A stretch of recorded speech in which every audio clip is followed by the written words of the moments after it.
Bom, minha gente, hoje a grande expectativa em Brasília, nas próximas horas, a tensão real que vai ser vivida pela classe política a partir de agora, estará voltada para a assinatura de 77 acordos de delação premiada, ou se quiserem chamar de outro jeito, um acordo gigantesco de delação premiada envolvendo 77 delatores. Sim, mas quem são? Estavam passando na esquina e resolveram contar uma história? Não.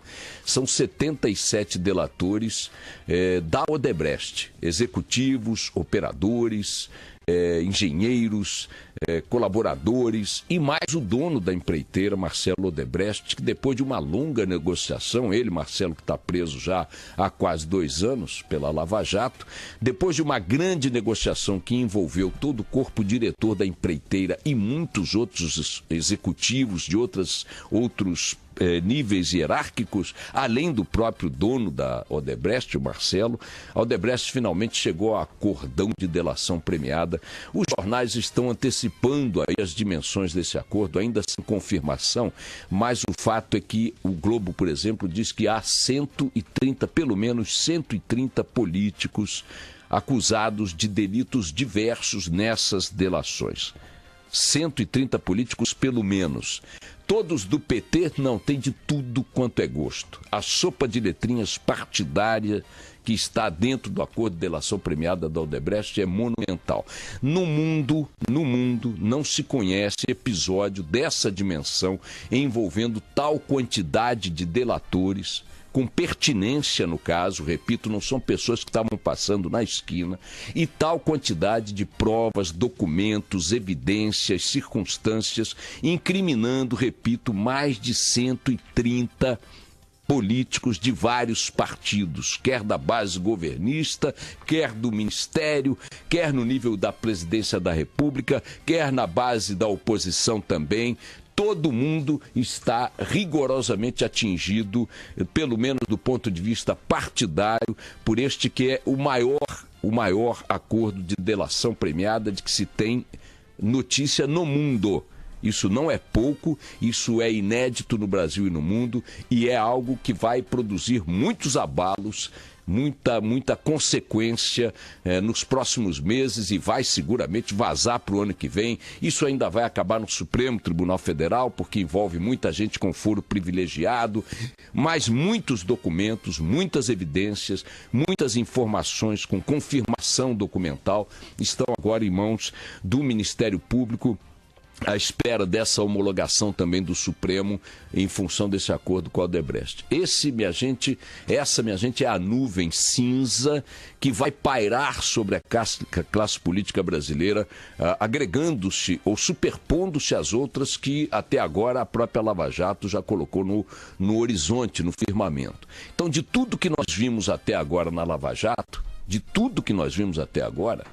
pode juntar tudo, que provavelmente, se você pusesse tudo no lado da balança, do outro lado pesará mais o que a Odebrecht sozinha está fazendo nesse acordo de delação premiada.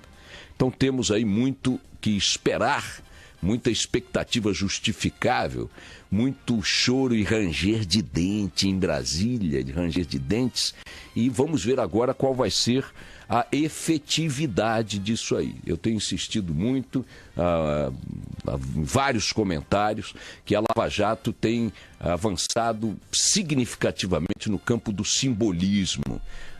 A luta de qualquer sociedade em busca de qualquer objetivo, contra qualquer inimigo, ela se alimenta dos fatos, da efetividade, mas também muito do simbolismo dessa luta, dos fatos que produzem, que têm efeito simbólico. Então, do ponto de vista dos efeitos simbólicos, temos um ganho assombroso na Lava Jato. O que é simbólico nisso? Olha, a corrupção passou a fazer parte da discussão cotidiana do brasileiro. O nível de consciência do brasileiro, o nível de engajamento da sociedade brasileira, nas discussões, nas conversas, nas redes sociais, no noticiário que a imprensa é obrigada a ampliar em função da pressão do público e tal, o nível de mobilização da sociedade brasileira na questão da corrupção, do combate à corrupção, aumentou assombrosamente, junto com ele o nível de discussão política também, porque a corrupção no Brasil é um fenômeno que se dá no seio da classe política, no seio do Estado brasileiro. Então, do ponto de vista do ganho simbólico, nós já temos coisas importantíssimas. Tem um peso simbólico gigantesco que políticos tenham sido presos. Senadores, líderes de governo, deputados, etc. O presidente da Câmara dos Deputados está preso. Isso é coisa para chuchu. Isso tem um efeito, um impacto, né, na consciência coletiva monumental. A percepção de que acabar com a impunidade é possível é outro resultado simbólico da Lava Jato que, nós temos que aplaudir de pé. Né? Empreiteiros que comandavam a economia nacional presos e reconhecendo crimes, admitindo crimes e delatando seus cúmplices no aparato público. Isso é absolutamente inédito, isso é sensacional. O Senado e a Câmara tendo que discutir, sob pressão popular, o agravamento da legislação contra a corrupção. Isso é simbólico e é fundamental, é importantíssimo e tal. Agora, e a efetividade? Bom, a efetividade se dará em função do atendimento de 3 itens que ainda não estão contemplados. Não chegamos lá ainda. Esses itens são penas longas, severas, que privem a liberdade dessas figuras. Segunda questão. Desfechos que produzam a destruição de seu projeto político. Essas figuras não podem, como Collor, por exemplo, 8 anos depois, voltarem à cena política nacional dando cartas no Senado. Ou como Renan, ou como tantos outros políticos que temos aí, envolvidos em crimes assombrosos de corrupção nas últimas décadas e que continuam flanando, comandando a máquina pública com mandatos e imunidades conquistadas em eleições que nós sabemos como são realizadas. O sistema político brasileiro, a legislação política brasileira favorece a sobrevida dessas quadrilhas e desses bandidos. Então, a primeira questão é cercear-lhes a liberdade, metê-los em cana. Isso é efetivo. Segunda coisa efetiva é destruir o projeto político dessas quadrilhas, que dominam o Brasil há séculos e que estão criando hereditariedade. Há uma espécie de história baseada no DNA. É fulano de tal filho que se elege não sei o quê. É Beltrano de tal neto que conquista o cargo não sei o quê. É o ministro fulano filho de Cicrano. É o irmão Beltrano governador não sei de onde. Esse DNA é o projeto político que envolve gente da mesma hereditariedade ou não e que precisa ser destruído. Esses grupos precisam ser politicamente aniquilados. O Brasil precisa aniquilar esses grupos, porque se não o fizer, teremos apenas a renovação geracional do crime.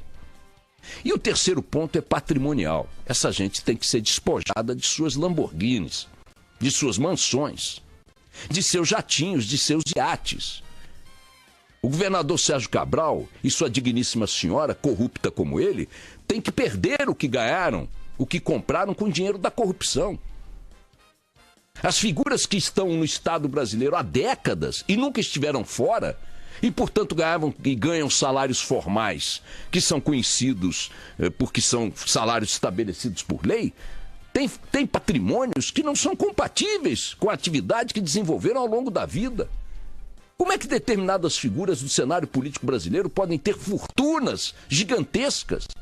Seus filhos, seus irmãos, suas esposas, seus sócios, como é que pode? Então tem que haver a destruição da liberdade dessa gente por penas que sejam de fato reconhecidas pela sociedade como compatíveis com os crimes que cometeram. Tem que haver a destruição do projeto político dessa gente. E tem que haver a destruição do patrimônio, a reapropriação do patrimônio que essa gente acumulou roubando, tem que ser reapropriado pela sociedade, que é o seu verdadeiro dono. Então nós temos o simbolismo que é magnífico até aqui da Lava Jato.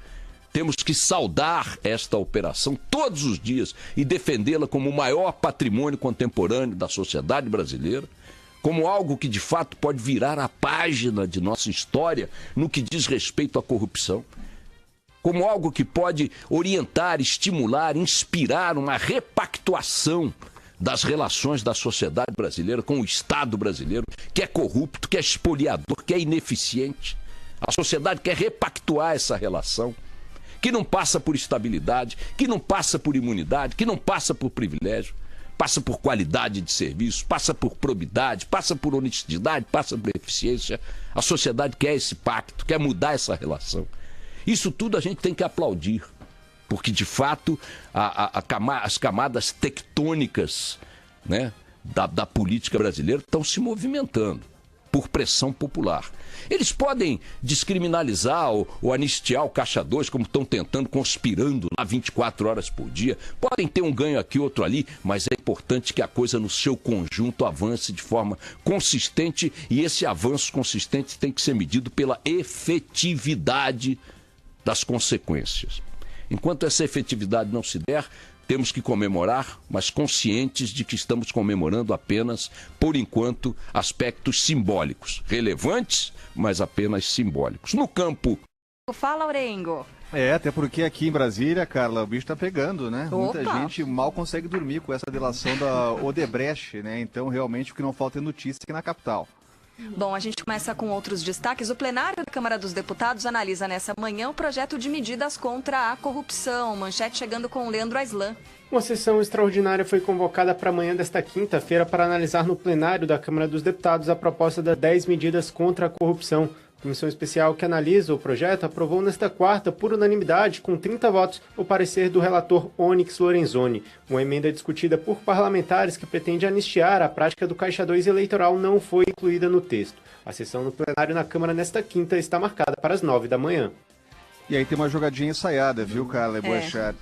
Tem uma jogadinha ensaiada porque os parlamentares, num grande acordo aqui, num conchavo de bastidores, devem apresentar nesta sessão, no plenário, uma emenda de bancada, né? Sem paz, sem assinatura, né? Com um corpo de parlamentares apoiando, que é a emenda da anistia ao Caixa 2. Porque isso está ligado com a delação da Odebrecht, porque a Odebrecht foi a principal financiadora de campanha das últimas eleições, né? Tem uma bancada aí de vários parlamentares eleitos com a ajuda da Odebrecht, né? Aquela lista que foi apreendida pela Operação Lava Jato mostra isso, né? Lembram da lista do passivo, nervosinho, com um monte de apelido engraçado? Pois é, pega todo mundo. Pega deputado, pega senador, ministro também. Então há uma apreensão no ar. Logo depois do anúncio da delação, do fechamento de acordo ou da negociação com o Odebrecht, né, teve essa grande articulação aqui de bastidores para aprovar a anistia ao Caixa 2, com o objetivo de livrar todo mundo, né, que está enrolado ou pode ser enrolado com a delação da Odebrecht. É bom ficar de olho, a gente vai acompanhar hoje, a votação pode sair aqui na Câmara. Antes de você falar do Supremo, bom dia para você, querido Orengo. Eu ainda fico confuso, porque o Orengo está de volta ao nosso noticiário matutino, que para mim é uma grande alegria. Sempre que a batata esquenta em Brasília, o Rodrigo entra na panela. E eu não mandei o meu bom dia para o Rodrigo Orengo, mando agora. E aí queria te perguntar o seguinte, Orengo, na tua percepção, a articulação para anistiar o Caixa 2, ou para anistiar os crimes de Caixa 2 ocorridos até aqui, o que significaria limpar a pedra, né, de tudo que aconteceu até agora em termos de Caixa 2, ela está sendo objeto de uma mobilização gigantesca da classe política. Eu estou vendo aí que, a despeito da pressão popular, a despeito de uma parte do Congresso lutar nessa direção, a despeito do Ministério Público querer também a criminalização do Caixa 2 geral, ampla e restrita, está me parecendo que eles vão derrubar isso no voto, em que o Caixa 2 vai ser anistiado. Qual é a tua percepção? Essa é a tendência, viu, Boechat? A Odebrecht está conseguindo algo que a gente não imaginava. A gente que cobriu impeachment aí dia a dia, aquele clima de polarização, de coxinha, de vai para Cuba, golpista, dilmista. Ela está conseguindo a união da classe política. E é uma união para autopreservação. Porque a delação da Odebrecht, a expectativa aqui em Brasília é que pegue gente de todos os partidos. É uma delação pluripartidária. E aí a reação do Congresso é essa, de união. Está todo mundo aí nesse conchavo, são líderes partidários, né? E por isso, como tem maioria, deve passar. A expectativa é essa. Eles vão apresentar lá essa emenda que anistia, ou seja, quem cometeu o Caixa 2, né, até a atualização da legislação estaria liberado aí, né? Então seria um salvo-conduto para a classe política. Por que um vampiro da Tasmânia se uniria ao vampiro da Transilvânia, sendo ambos milenares inimigos, né? Por que eles se uniriam? O que levaria os petistas, né? Os PCDBistas, os pedetistas, né? Que foram aliados de Dilma até o último momento e tal, e foram se unirem ao que há de mais antagônico a eles, pelo menos no discurso, né? Num mesmo movimento agora em torno dessa questão do Caixa 2. Ora, por que o vampiro da Tasmânia e da Transilvânia se juntam? Porque são vampiros. A classe política, e é o que a gente insiste aqui o tempo todo, meu caro Orengo, eles são uma coisa só. E aí quando algum político que está fora desse lamaçal diz, não é bem assim, tem exceções, eu concordo que tem exceções, elas são tão irrelevantes do ponto de vista numérico, do poder efetivo que detém essas exceções, que o que se determina aí pelo voto democrático da maioria vampiresca, é esse caminhar do absurdo. Quem está produzindo a resistência a esse processo mafioso que o Orengo acabou de relatar, juntando a máfia da Calábria com a máfia de Nova York, juntando o PCC com o Comando Vermelho, não é a mobilização, a resistência da minoria ética do Congresso Nacional. Não. É a opinião pública, é a pressão pública, que tem um efeito relativo também sobre a decisão de suas excelências. Suas excelências estão tão vulneráveis à opinião pública que, em meio a esse ambiente todo, continuam delinquindo, como a gente vê todos os dias nos jornais. Então, sei lá, viu, Orengo? Acho que eles vão passar o rodo em cima desse troço aí. Vai me surpreender muito positivamente se o Caixa 2 continuar sendo crime como tem que ser. Que história é essa? Que história é essa? Então está anistiado o crime de assalto a banco até agora. Está anistiado o tráfico de armas até agora. É daqui para frente que vale. Por que vale para eles, não vale para os outros? Não dá para entender um negócio desse. E aí vai votar hoje então, Orengo? Essa é a tendência, viu, Eixá? Grande expectativa. Aliás, né, pode provocar isso também, uma votação num dia como hoje, que tradicionalmente é dia sem votação. Quinta-feira é difícil ter votação, mas quando há interesse, aí eles conseguem. Né? Eles não têm vergonha, eles não estão nem aí. Eles não estão nem... Atenção, Brasil de 2013. Atenção, Brasil de 2013. Não estou falando do Brasil de 2016. Que dividiu a sociedade em torno de bandeiras que pareciam opostas e que são tão iguais quanto é igual a aliança de hoje entre essas facções. Atenção, Brasil de 2013. Não adiantou nada aquilo que nós fizemos como sociedade no conjunto tal, em 2013. Nada. Não mudou um patamar ético, não mudou o padrão moral da classe política, não mudou nada. Então, pergunto a vossas excelências, derrotados e vencedores no processo de impeachment, como é que estão se sentindo agora? Quem foi ao extremo da radicalização de um lado e de outro, o que tem a dizer agora sobre os sentimentos a que você foi levado naquela polarização falsa? Falei aqui 1000 vezes. Isso é uma falsa polarização, um falso dilema. Isso é briga de quadrilha. Está aí, ó, o plano parlamentar está mostrando isso. Agora, você ia falar do Supremo Tribunal Federal, Orengo. O que tem por lá? Pois é, que marcou para o dia 1º de dezembro o julgamento de uma audiência contra o presidente do Senado, Renan Calheiros, e o plenário da Corte vai decidir agora se torna o político do PMDB réu em uma ação penal pela primeira vez.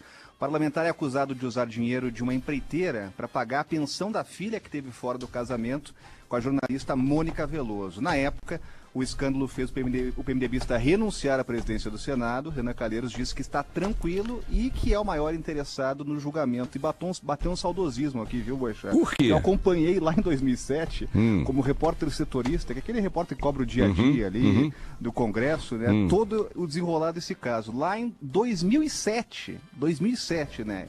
E desencadeou com a renúncia do Renan Calheiros. Né? De lá para cá, ele entrou para o ostracismo naquela época, depois voltou líder do PMDB e hoje é presidente do Senado de novo. A denúncia desse caso só veio em 2013 e agora, finalmente, o julgamento deve sair. Bom, um ouvinte nosso, o